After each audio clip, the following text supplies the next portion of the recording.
Well, hello everyone, Texie88 here and welcome to another review. And now we're taking a look at a Gremlin Graphics game called The Duct for the 48K Sinclair ZX Spectrum. It looks like it also came out on the Amstrad CPC and that there was never a Commodore 64 version, according to what I can tell. Programmed by David Pridmore, as you saw just a few moments ago. Graphics by Terry and John.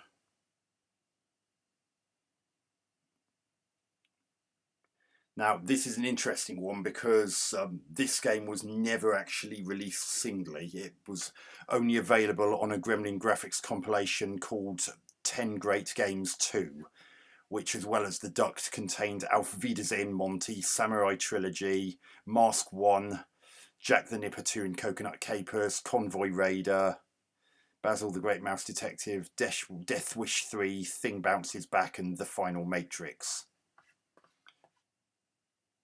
And all 10 of those games were for a measly £9.99. Now, if you consider that back in the day when the Duct came out, it would have cost about 7, 8, or even not much, £1 or two less than that, just to get us a solo Spectrum game at full price. So getting 10 games for the price, for the measly price of a penny shy of a tenner, can be quite a bargain. Especially if there are some absolute gems on there, because if you think about it, every one of those games costs approximately £1. £1. But enough about that. We're here to talk about the Duct. So, as you can see, it's using vector graphics even for these opening credits. So press key to start. We're using keyboard. So let's get going. Duct 1.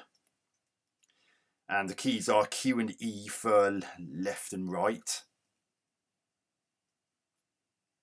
And it goes into the screen, and I'm steering, and you can also press space to jump to help you jump over obstacles, and you can also shoot as well. The things with the letter E on allow you to replenish your energy, which is the rightmost bar on the far right of the screen there, whereas the other bar is your ever depleting fuel, and you top those up by jumping to catch these letter Fs on the top of the poles. And here's another fuel. You have to time it just right or you won't collect them. And although as you can see, you can jump, but you have to be very careful about over jumping, because if you jump too much, then you're going to get through fuel like wildfire. These semicircular things are actually things you can drive into. They give you a bonus.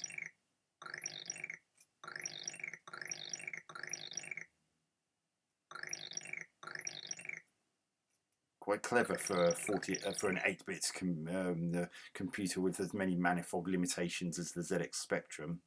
Oh, I could do some fuel. No, I need.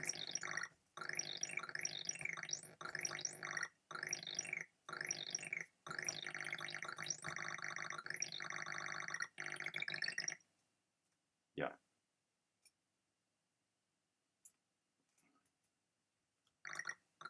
Right, got that fuel. Oh, Jesus! I needed that energy there as well. So you only get one life in this game. Let's try that again.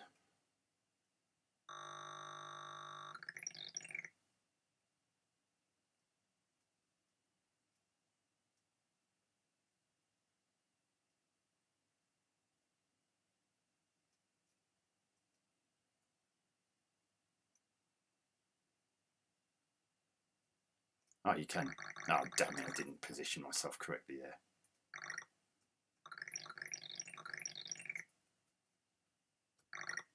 Right, perfectly time that jump.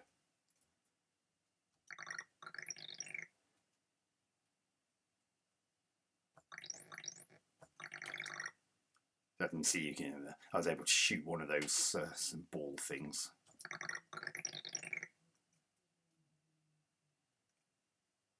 In general, the hit detection seems to be okay. Oh, excellent. Although because of the kind of vector graphics, it can sometimes be a bit hard to tell whether you're about to collect something or hit something. Or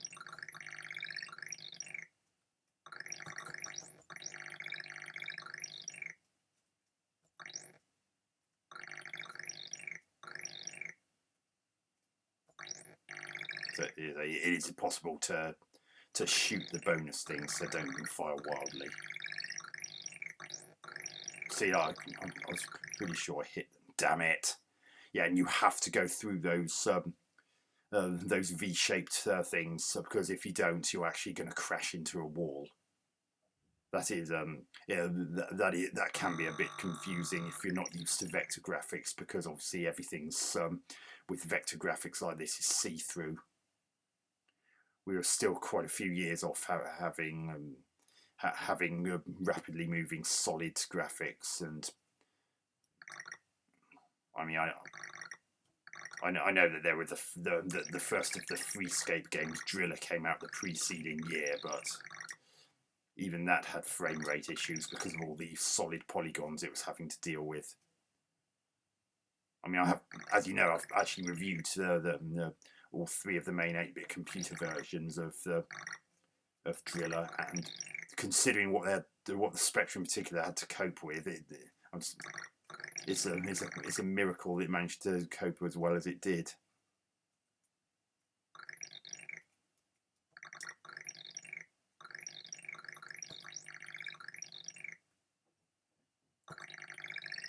Now, just being careful, it is possible to accidentally shoot those bonus-giving semicircular things. The physics seem to work okay for the general steering. I mean, it's not arcade style steering, so you do have to allow it to gradually.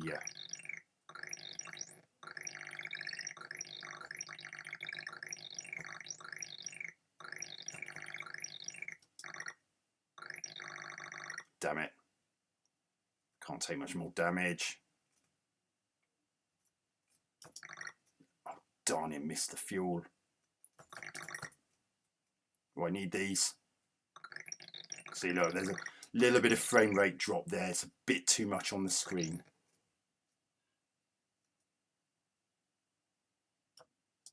Oh dear, this is really struggling with frame rate.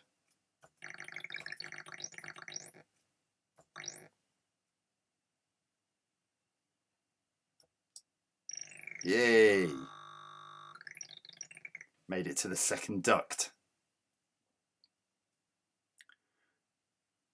It's a really clever game, if considering the machine that's running it, the Spectrum.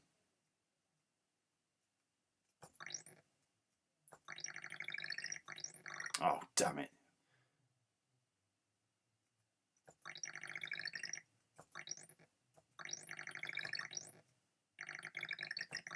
Ooh, blooming hell, what were they? Yeah, I think that shooting also expends fuel, so you have to be a bit careful of that as well. Oh, bloody hell! Damn it, those 5-point stars home in on you.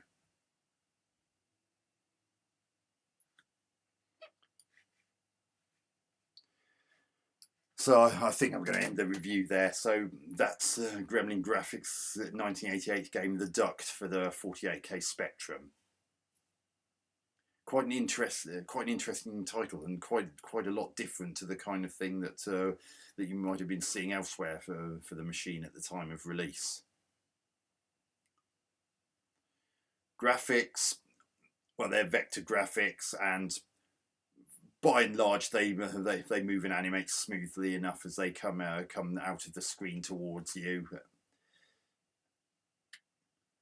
Although, as I've said, there can be frame rate issues when there's a lot of things on screen. I mean, look, even those credits there are slowing down a lot when there's a lot of movement on the screen.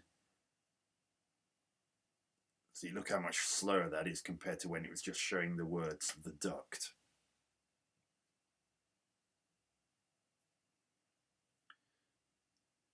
I mean, the nice use of colour for the status display, even though the main part of the game is understandably monochrome. Something which I'm pretty sure anyone who's watched all my previous Spectrum reviews will be will know the reason for that. It's to prevent attribute clash.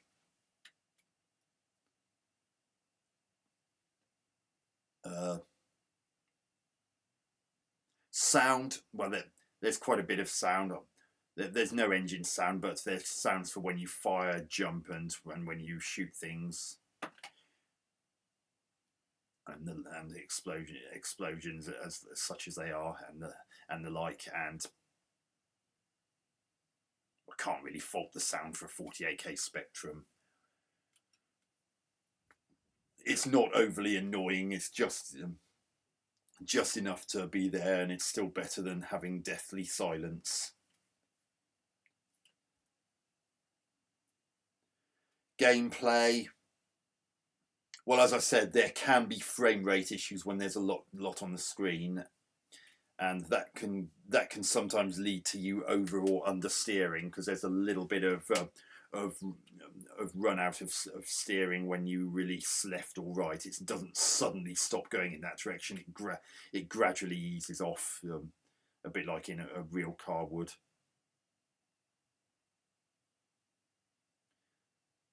So there's that to take into account. It can be hard to tell precisely where your car is in relation to things that you either collect or avoid, so it can be frustrating when you think you're about to collect an energy or fuel sphere and ultimately don't, because it's not quite where you thought it was in relation to where your car is.